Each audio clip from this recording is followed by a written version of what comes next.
আজকে স্ক্রিনে যে বিড়ালটাকে দেখতে পাচ্ছেন ওর নাম মিনি। ও আমার লাইফের ফার্স্ট ক্যাট।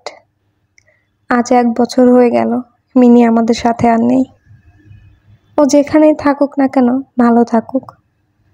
ও আমাদের সাথে ছিল 2 মাসেরও একটু কম সময়, বাট এই সময়টুকুর মধ্যে মিনি যে কত মায়ায় জড়িয়ে দিয়ে গেছে আমাদের, যে আজ 1 বছর পরে এসেও ওর কথা মনে হলে চোখ দিয়ে পানি বের হবেই। মিনি আমাদের কাছে আসে 2023 সালের এপ্রিলের 13 তারিখে। তখন রোজার সময় ছিল, আর কিছুদিনের মধ্যেই তখন ঈদ হতো। ওই সময়টায় মিনি আমাদের কাছে আসে। অ্যান্ড মিনিকে নিয়ে আসে আমার হাজব্যান্ড। ওর কলিগের বোনের অনেকগুলো বিড়াল ছিল, তো মিনিকে ওরা রাখতে চাচ্ছিল না, রাস্তায় ছেড়ে দিবে। এই কারণে আমার হাজব্যান্ড বলে যে তাহলে যেহেতু ছেড়ে দিবে, কেননা আমি নিয়ে যাই। বাসায় আমার ওয়াইফ একা একা থাকে, তো তখন আমি বাসায় একা থাকতাম। আমার কাছে তখন কোনো ফোন ছিল না, সারাদিন সময় কাটানোর মতো আমার কাছে কিছুই ছিল না। তো আমার হাজব্যান্ড তার কলিগের সাথে কথা বলে মিনিকে নিয়ে আসে আমাদের কাছে। মিনিকে যখন নিয়ে আসে তখন একটা বাজারের ব্যাগের মধ্যে করে আনা হয়েছিল। তো এনে যখন মিনিকে ছেড়ে দেয় না, তো তখন আমি বলেছিলাম কালো বিড়াল। ওই প্রথম আর শেষবারের মতো আমার কাছে মনে হয়েছিল মিনি কালো বিড়াল বা দেখতে সুন্দর না। এরপরে কখনোই আর আমার কাছে সেরকম কোনো কিছু মনে হয়নি। আশেপাশে অনেকে অনেক কিছু বলতো যে আরও ভালো বিড়াল পালা যেত, রাস্তায় এর চেয়ে কত সুন্দর সুন্দর বিড়াল ঘুরে বেড়ায়। তো তাদের কথায় মানে মাঝে মাঝে না খুব রাগ হয়ে যেত যে বিড়াল আবার সুন্দর আর অসুন্দরের কী আছে, যেটা কাছে থাকবে সেটাকে যদি ভালোবেসে আপনি পালন করতে পারেন সেটাই সুন্দর। এরপর মিনির সাথে আস্তে আস্তে আমাদের সবারই বন্ডিং বেশ ভালো হয়। বাড়িতে যখন যেত আমার বাবার সাথে আমার মায়ের সাথে ওর বন্ডিং বেশ ভালো হয়। আমার আব্বু যখন বসে থাকতো মিনি গিয়ে আমার আব্বুর পায়ের ওপর বসতো, আবার আম্মু যখন শুয়ে থাকতো আম্মুকে বালিশ থেকে আস্তে আস্তে নামিয়ে দিয়ে ও নিজে গিয়ে বালিশের উপর গিয়ে শুয়ে থাকতো। আমার একটা কাজিন ছিল ইশরাত। ইশরাত আর মিনি সবসময় একসাথে দেখা যেত কি শুয়ে থাকতো। মানে ইশরাত দেখা যেত কি যখনই মিনি ঘুমাতো ইশরাত গিয়ে ওকে ধরবে, নাড়বে, চাড়বে, আদর করবে, এরকম ছিল একটা অবস্থা। মিনির সাথে আমাদের সময়টা বেশ ভালো যাচ্ছিল, বাট মাঝখান থেকে আসলে কি বলবো, আল্লাহ আমাদের জন্য যেটা নির্ধারণ করে রেখেছিল সেটাই হবে, সেটাই মেনে নিতে হবে। আল্লাহর উপরে তো কারো হাত নেই, তাই না? এটা বলে শুধু আমি মনকে বোঝাতে পারি এখন, তাছাড়া আসলে কিছু না। আর মিনি এইভাবে হঠাৎ করে চলে যাওয়া বা আমাদের ছেড়ে চলে যাওয়ার পিছনে আমি কিছু মানুষকে অবশ্যই দায়ী করব। আমি তাদেরকে কখনোই ক্ষমা করব না, আর ক্ষমা করতে চাইও না কখনো। তো যাই হোক, সেগুলো আলাদা একটা কথা। আজকে আমরা মিনিকে নিয়ে কথা বলবো। তো আস্তে আস্তে মিনি যখন আমাদের সাথে থাকছিল, তো দেখলাম যে মিনি তো বাসায় একা থাকে, মানে মিনির মতো তো আর কেউ নেই। তো মিনির যেন থাকতে সুবিধা হয় বা মিনির মনের কথা বুঝতে পারে, মিনি খেলতে পারে, এই ভেবে আমি আরও একটা ছোট্ট বিড়াল নিয়ে আসি বাসায়। অ্যান্ড মিনি তাকে দেখার পরে এত বেশি অ্যাগ্রেসিভ হয়ে যায়, মানে সে খাওয়া দাওয়া বন্ধ করে দেয়, আমাদের সাথে মেশা বন্ধ করে দেয়, সে তার মতো একদম আলাদা হয়ে যায়। তো পরে দেখলাম যে মিনি যখন আমাদের থেকে আলাদা হয়ে যাচ্ছে, তখন আর ওই বিড়ালটাকে আমি রাখিনি। ওই বিড়ালটাকে তখন আমি যেখান থেকে নিয়ে এসেছিলাম সেখানে আবার দিয়ে আসি। তো এই যে ওই বিড়ালটা আসলো না, ওই বিড়ালটা আসার কারণে না দেখা যেত কি আমাদের তো ওই বাসাটা ক্যাট প্রুফ করা ছিল না, একদম খোলামেলা ছিল। তো মিনি কি করতো, ওই বিড়ালটাকে দেখে বারান্দায় যেত, বারান্দায় গিয়ে বারান্দা গ্রিল বেয়ে বেয়ে উপরে উঠতো, যেখানে হচ্ছে এসি রাখার জন্য বাহিরে একটা ইয়ে থাকে না, ফলস ছাদের মতো থাকে। মিনি বেয়ে বেয়ে ওখানে ওঠা শিখে গেল। তো আস্তে আস্তে দেখলাম যখন মিনির সাথে আমাদের দূরত্ব বেড়ে যাচ্ছে, তখন আমি ওই বিড়ালটাকে তো রেখে দিয়ে আসি। তারপর মিনি আবার আগের মতো স্বাভাবিক হয়ে যায়। এর মাঝখানে আমরা বেশ কয়েকবার বাড়িতেও যাই। তো মাঝখানে এমন একটা সিচুয়েশন চলে আসে যে আমাদের পুরো ফ্ল্যাট ছিল, মানে 2 রুমের একটা ফ্ল্যাট ছিল, 2 রুম, ডাইনিং, ড্রয়িং, কিচেন সব কিছু ওপেন ছিল। তো এমন একটা সময় চলে আসে যে মিনিকে জাস্ট শুধু আমাকে আমার বেডরুমে রাখতে হচ্ছে, বেডরুমের বাইরে আমি আর ওকে দিতে পারছি না। তো তখন দেখা গেল কি মিনি আবার আগের মতো অ্যাগ্রেসিভ হয়ে গেল।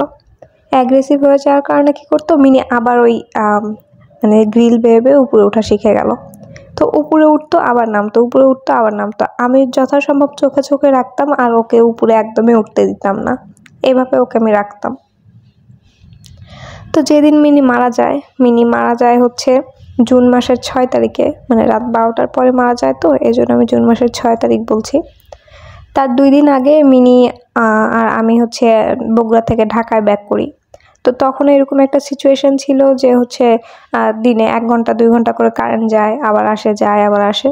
তো তখন কি হয়েছে, সন্ধ্যার পরে মানে রাত হয়ে গিয়েছে, তো কারেন্ট চলে গিয়েছে অলমোস্ট 2 ঘন্টা, কারেন্ট আসছে না। তো কারেন্ট যখন আসে তারপরে আমি গোসল করি, গোসল করে দেন খাবার খেতে বসি। তো এর মাঝখানে কি হয়, যখন আমি খাবার খাচ্ছিলাম মিনি করে কি গ্রিল বেয়ে বেয়ে উপরে উঠে যায়। তো ও যখন নামতো তখন আমাকে ডাকতো মা মা। তো আমি যখন যেতাম, আমি গেলে পারে দাঁড়িয়ে থাকতাম, ও নেমে আসতো। পরে ওই দিন আমি কি হয়েছে, কারেন্ট আসার পরে না খেতে বসেছি, আর আমি বেডরুমে নিয়ে এসে খাবার খাচ্ছি, যেখানে আমার বেড ওই সোজায় বারান্দাটা, মানে বেডের উপর বসে থেকে বারান্দা দেখা যায়, বেডের উপর শুয়ে থেকে বারান্দা দেখা যায়। তো আমি খাচ্ছি, মিনি উপরে উঠে গেছে, উঠে গিয়ে নামবে, এখন আমাকে ডাকতেছে। আর আমার ভাত খাওয়া প্রায় শেষ, মানে 1 লোকমা আছে, ওটা মুখে দিব। আর ওই দিন মনে আছে আমি মুরগির মাংস দিয়ে ভাত খাচ্ছিলাম, তো লেগ পিস যেটা থাকে না সেটা আমি রেখে দিয়েছি যে একদম ভাত খাওয়া শেষ হয়ে গেলে ওটা খাবো। তো মিনি আমাকে ডাকছে, আমি বারান্দায় গেছি, ও আমাকে দেখে আবার লুকায় পড়ছে, মানে ও আরও কিছুক্ষণ ওখানে থাকবে। তো আমি ওকে বলতেছি যে তুমি তাড়াতাড়ি নেমে আসো, তাড়াতাড়ি নেমে আসো, এক্ষুনি নেমে আসো, নয়তো কিন্তু মা তোমাকে বকা দিব। এখনই নামো, তুমি কেন উপরে উঠছো? তোমাকে কতবার করে না করছি উপরে উঠবা না, বারবার কেন উপরে উঠো? এই কথা বলে ওকে বকা টকা দিয়ে আমি এসে ঘরের মধ্যে বসে জাস্ট বসছি, ঘুরে এসে বসে ওই লোকমা ভাতটা মুখের মধ্যে দিছি, মানে দিব, হাত থেকে তুলে মুখের মধ্যে দিব। আর দেখলাম কি উপর থেকে জাস্ট মিনি না 7 তলা থেকে নিচে পড়ে গেল। আমি জাস্ট ভাতের প্লেটটা রেখে দরজার উপরে একটা গামছা ঝুলানো ছিল, ওইটা কোনো রকমে গায়ে দিয়ে বেয়ে বেয়ে সিঁড়ি বেয়ে নিচে নেমে গেছি।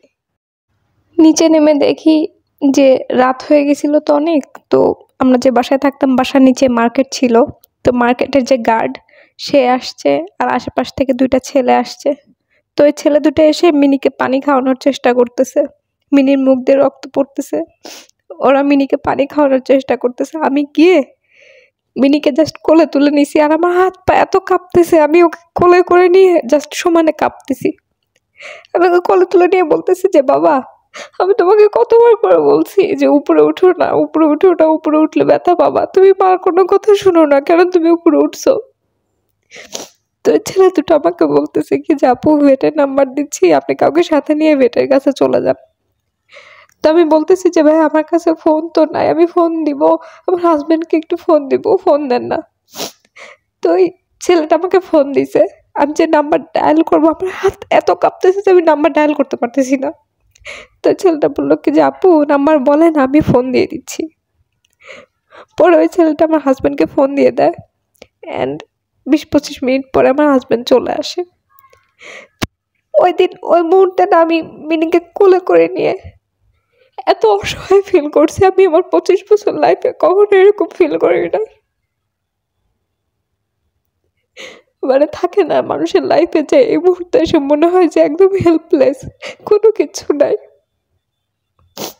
ওই দিন মিনিকে কোলে করে নিয়ে আমার ওই ফিলটা আসছে, আমি এত বেশি অসহায় ফিল করছি নিজেকে, আমার কাছে মানে কিচ্ছু ছিল না, আমার মনে হচ্ছিল আমার সারা দুনিয়াতে আমার কিচ্ছু নাই, আমার এরকম লাগতেছিল। তো ছেলে 2টা ভেটের নাম্বার দিয়ে চলে যায়, আমি মিনিকে নিয়ে উপরে চলে আসি। ওই মুহূর্তে আমি বুঝতে পারতেছিলাম যে মিনি মারা গেছে। তো আমার হাজবেন্ড আসে, এসে ভেটের কাছে ফোন দেয়, ফোন দিয়ে বলে যে উনি একজন মহিলা ভেট ছিল।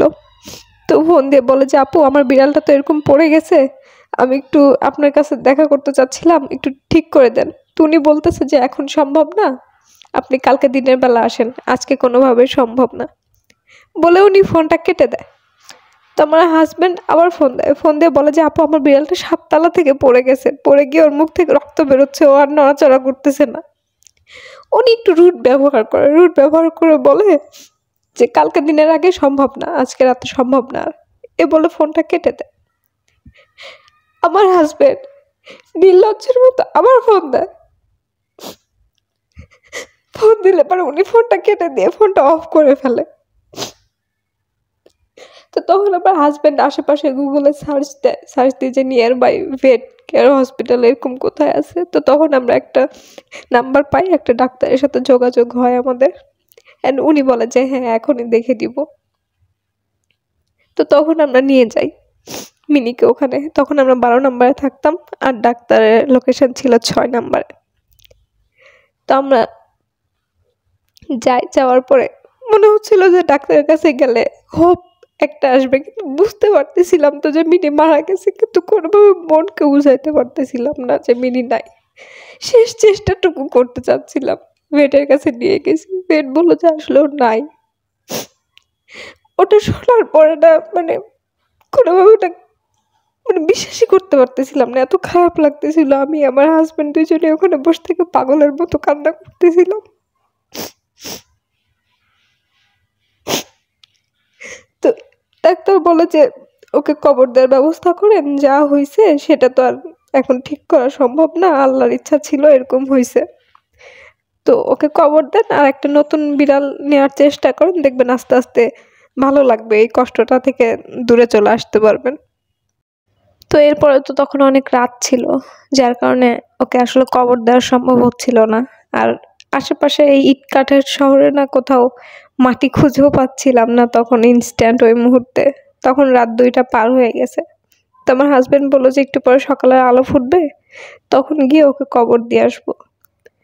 তো পরের দিন যখন ভোর হয়ে আসে, তো তখন আমার হাজবেন্ড সাথে করে একটা চাকু নেয়, একটা বোতলে ভরে পানি নেয়, আর আমাকে বলে কি মিনিকে কোলে নাও, ওকে সাথে নাও,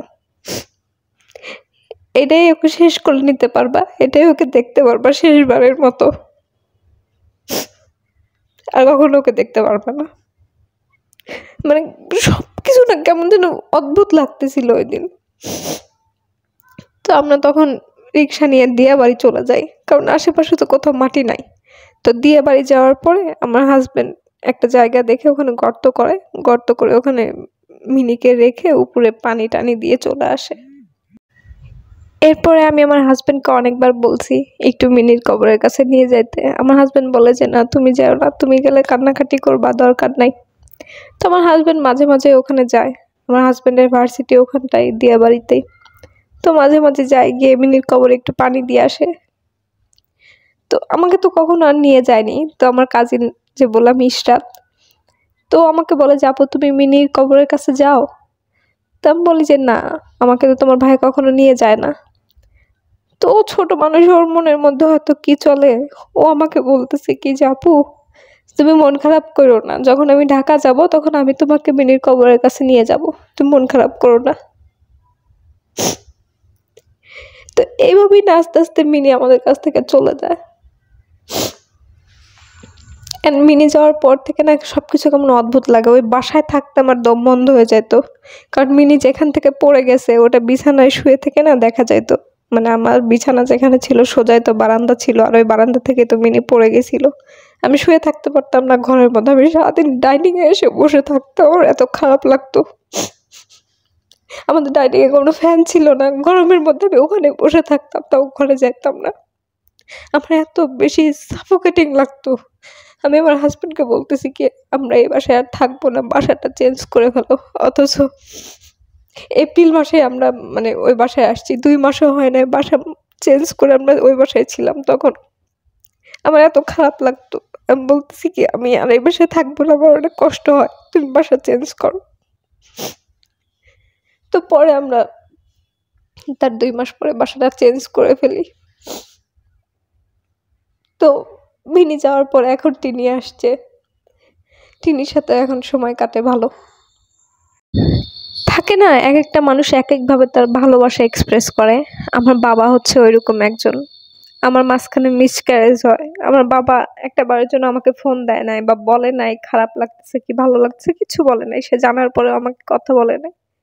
বাট যখন মিনি মারা যায় না, তখন বাবা আমাকে ফোন দিয়ে বলতেছে যে মিনি নাকি মারা গেছে, তুমি কষ্ট পাও না, আবার একটা বিড়াল নিও। মিনি সবার কাছে এতটা ভালোবাসার ছিল ওই অল্প কয়েকটা দিনের মধ্যে। তো যাই হোক, এটাই ছিল আমার মিনির গল্প। মিনি যেখানেই থাকুক ভালো থাকুক, আল্লাহ ওকে ভালো রাখুক।